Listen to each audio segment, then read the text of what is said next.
on jõudnud 16. juuni, mis on väga oodatud ja väga kardetud kuupäev, ehk siis kätte on jõudnud Ironman.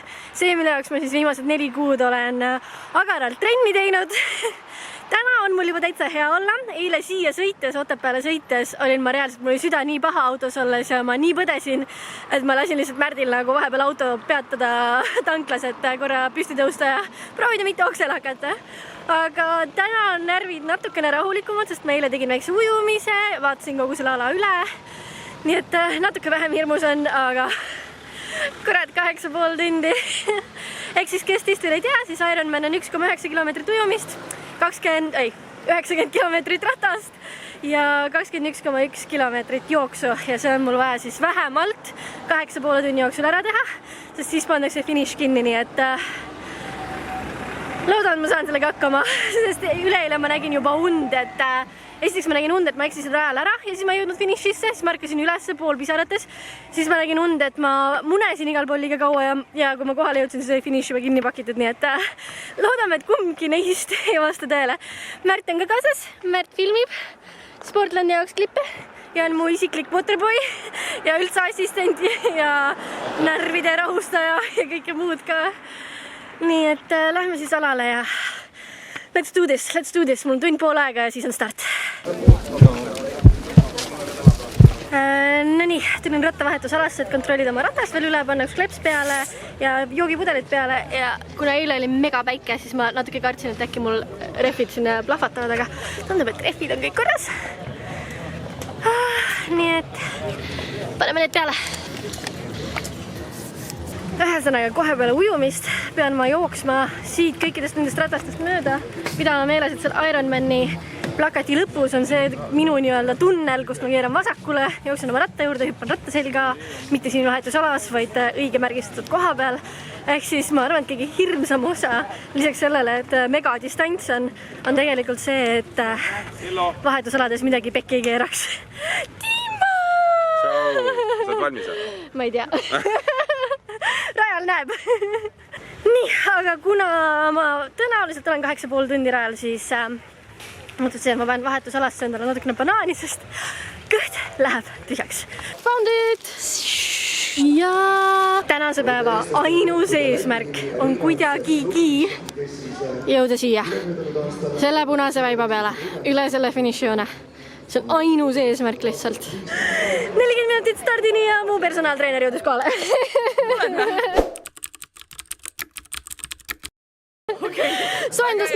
Soendusmeister, rattaekspert. Kõike seda ühe kogemuse pealt. Lisaks kõigele olen ma ka veel operaator Klõps, nii et Kairi, räägi, kuidas nagu päriselt tunnen? See on kõik, ma tean, see on kõige loljak küsimus, mida üldse küsida, aga ma ikkagi küsin seda, kuidas päriselt tunnen. See on nagu naljakas tegelikult, et ma nagu ei ole väga närvis. Ma ei tea, kas see on halb. Ma arvan, ta läheb väga hästi. Ta küll ise ei ususta. Ära sõnu ära! Ta küll ise ei ususta praegu, aga ma arvan, ta läheb väga hästi. See kõik on siin ja tal on see kõik olemas.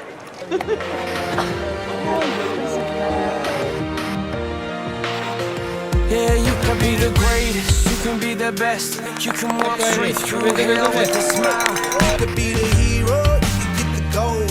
Breaking all the records, you gotta look at the road. Do it for your people, do it for your pride. You're never gonna know. Nii tubli! Do it for your country, do it for your name. Cause there's gonna be a day when you're standing in the hall of fame. Thank God! Super tubli, nüüd on soe sees, nüüd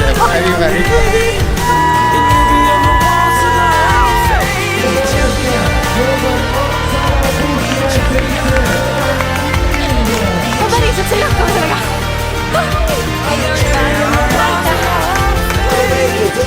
Maailma kõige vingem supporti, vaadake Team Kairi! Nad tegid üllatuse lihtsalt ja lihtsalt kogu aeg karjusid kaasa, täiesti uskumatu. Isegi Harri on kohal. Ja ma jõudsin finišisse, ma jõudsin reaalselt finišisse.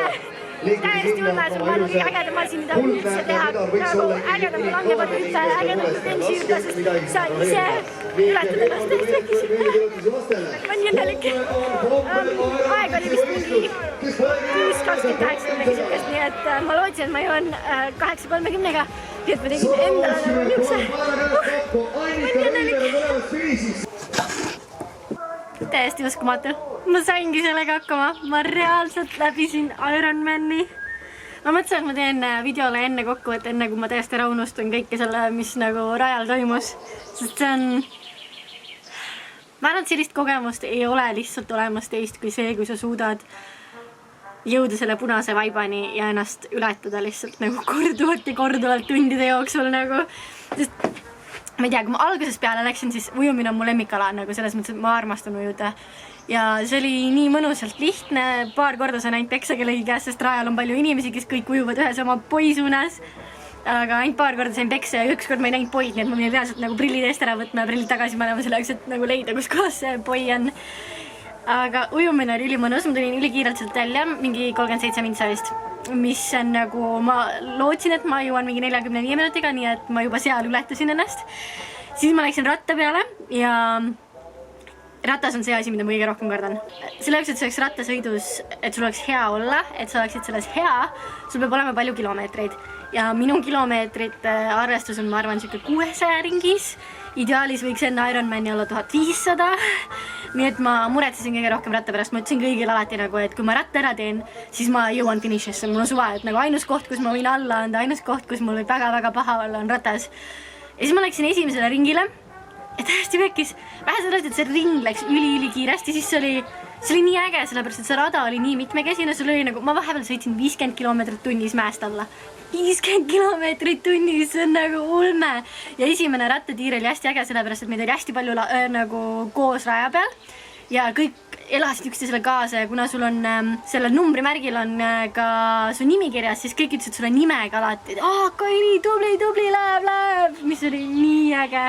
Ja lisaks oli pandud rattaraja juurde, olid pandud nagu järjest erinevad sildid mingite kilomeetrite tagant.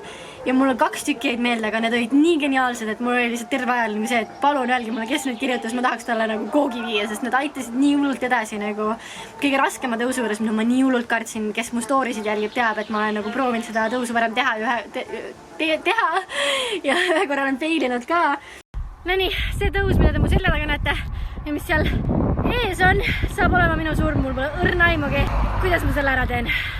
Ja täpselt enne seda tõusu oli siuke silt, et it's just a hill, just get over it. Aga ja üks oli veel, mis oli üli äge, mida ma teise ringi ajal nagu mõtlesin, oli see, et tough times don't last, but tough people do. Ja ma tahan olla tough person, ma tahan tunda, et ei ole ühtegi asja maailmas, milleks ma ei oleks võimeline. Ja see oli ka üks põhjus, miks ma Ironmanile tahtsin minna, et ma tahtsin endale tõestada, et see on nagu tehtav. Kui ma jooksurajale sain, siis ma teadsin, et nagu ei ole varianti, et ma finišisse ei jõua, sest isegi kui ma oleksin jalutanud terve selle 21,1 kilomeetrit, siis mul oli cap time'ini, mis oli siis 8,5 tundi, oli nii kaua aega, et ma oleks tõenäoliselt isegi jalutades jõudnud ilusasti finišisse, nii et ma väga ei stressanud ja tänu sellele ma arvan, ma suutsin ka päris normaalse tempoga tulla, sest Otepääl nagu taaskord, kes mu storysid on jälginud, siis teab, et nagu alustad seda Otepää rada, siis on nagu chill, kõik on lauge, kõik on mõnus. Siis 3. kilomeetri pealt tuleb konkreetselt Ameerika mäed nagu üles alla, vähed su pulss nagu hüppab kogu aeg nagu lollekas, siis sa ise oled nagu what the hell, jälle tõus või, jälle langus või. Ja kui ma nüüd tulin üle selle finišijoone, täiesti pekkis. See on nagu kirjeldamatu tunne ja ma tulin enda jaoks uskumatult hea ajaga, ma tulin 6.27, 57 nagu ma julgesin salaja ise unistada, et äkki ma suudan alla 7 tunni teha. Nii et 6.27 oli isegi minu jaoks oli nagu, et kuidas sa seda tegid. Ma reaalselt nagu jooksu ajal ma vaatasin oma jalgu ja ütlesin jalgadele, et nagu mul pole õrna aimugi, kuidas te seda teete, aga te olete nii tublid lihtsalt. Nagu, mul ei olnud nagu kordagi sükest tunnet, et ma oleks jalg krampis või oleks väsinud või paha. Mul oli reaalselt nagu kogu aeg oli naeratus näol, see oli nii äge. Ja ma arvan, suuresti aitasid kaasa ka see, et mul oli maailma kõige parem support team ever lihtsalt kohal nagu.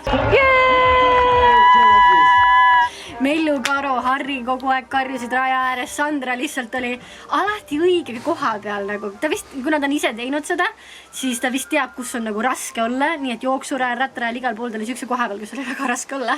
Ja siis ta elas täiega kaasa ja ta on cheerleader, nii et ta oskab kaasa elada.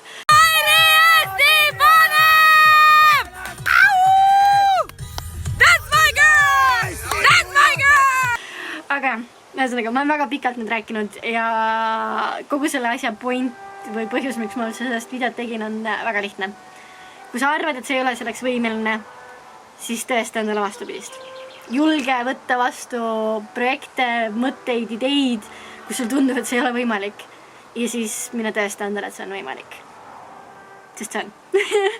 Okei, aga aitab tänaseks. Me hakkame nüüd grillima ja siis ma söön megas koguses toitu selle pärast, et kogu selle 6,5 tunni jooksul sa saad ainult banaani ja Coca-Colat põhimõtteliselt ja mingeid keele ja batoone, nii et tahaks päris toitu, palun.